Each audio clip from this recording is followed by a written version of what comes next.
Blue lights flash across the empty interstate. Officer Malik Torres follows a speeding SUV doing almost 100. The SUV drifts between lanes like the driver is shaking. Malik radios it in, then hits the siren.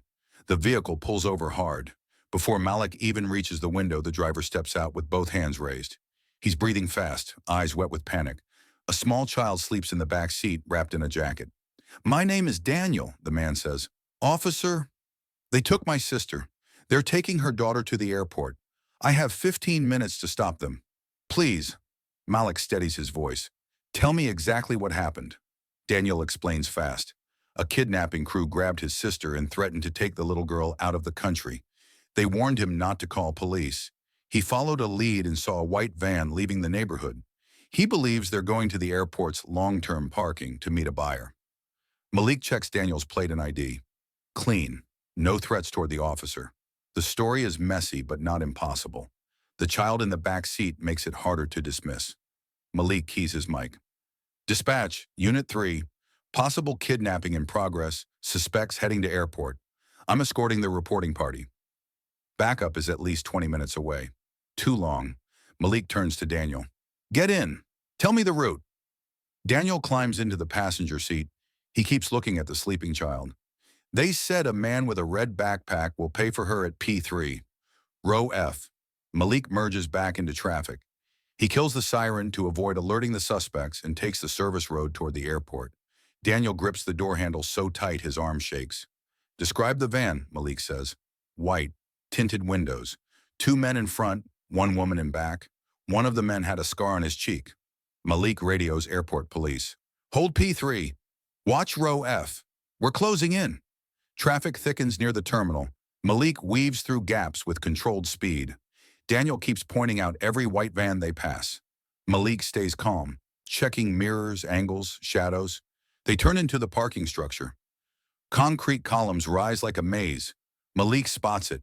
White van, engine running, halfway down row F. 2 silhouettes move inside. Malik kills the lights. "Stay in the car. Keep your head down," he tells Daniel. Malik steps out quietly, hand near his holster. He moves behind a row of parked cars. The van's side door slides open. Inside, a small girl is being pulled toward the front. A woman covers her mouth. A man with the scar stands guard. Malik whispers into his radio. "Unit 3, visual on the victim. Need backup at P3, row F." No time to wait. He steps out. "Police, don't move." The scarred man reacts first, draws a gun and fires. The shot cracks against a pillar. Malik drops behind a sedan and returns fire, hitting the van's rear tire. The vehicle dips and screeches. Daniel shouts from the SUV, "My niece!" Malik signals him to stay back. The second man tries to slam the van door, but the damaged tire slows them. Malik rushes forward. The scarred man fires again. A round grazes Malik's side, burning hot. Malik pushes through the pain and drives into cover. The driver panics and tries to flee. The van lurches and hits a concrete post. The stalled engine whines. Doors fly open. The suspects split, one running toward the stairwell, the other grabbing cash and papers. Malik tackles the second man behind a pillar. They struggle until Malik pins him and kicks the gun away. The stairwell suspect sprints up 2 steps at a time. Sirens echo through the structure as backup arrives. Airport officers storm in from opposite sides. They corner the scarred man near the stairwell exit and take him down. Daniel rushes to the crashed van. The woman crawls out, terrified, holding the little girl. She's shaken, but unharmed. Daniel drops to his knees and hugs her tight. Medics treat Malik. The wound is shallow. He stays on his feet and checks the van. Inside, he finds forged passports, a burner phone, and a red backpack stuffed with cash. One message on the phone reads, "Move at 0100, Terminal 3, no delays." Malik radios airport security. "Lock down Terminal 3. These suspects aren't working alone." At the station, the suspects give inconsistent stories. The burner phone leads to a second location near the airport's freight terminal. Malik joins the team. Daniel insists on coming as a witness. They reach the freight zone. Dim lights, rows of shipping crates, forklifts parked at angles. Officers split into pairs. Malik and another officer move through the narrow aisles. They hear voices. A courier hands off a bag to another man behind a stack of crates.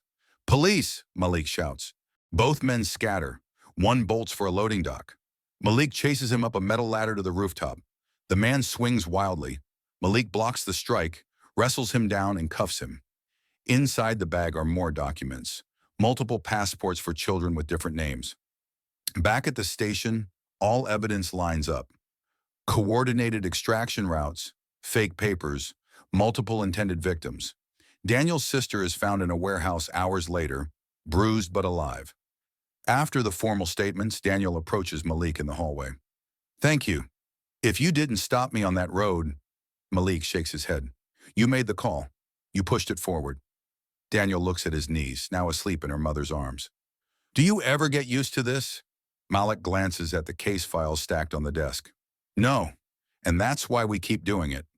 Daniel nods, holding his niece close. Malik watches them walk out into the morning light, a family intact. He breathes steady, presses a hand to his bandaged side, and returns to file the last report.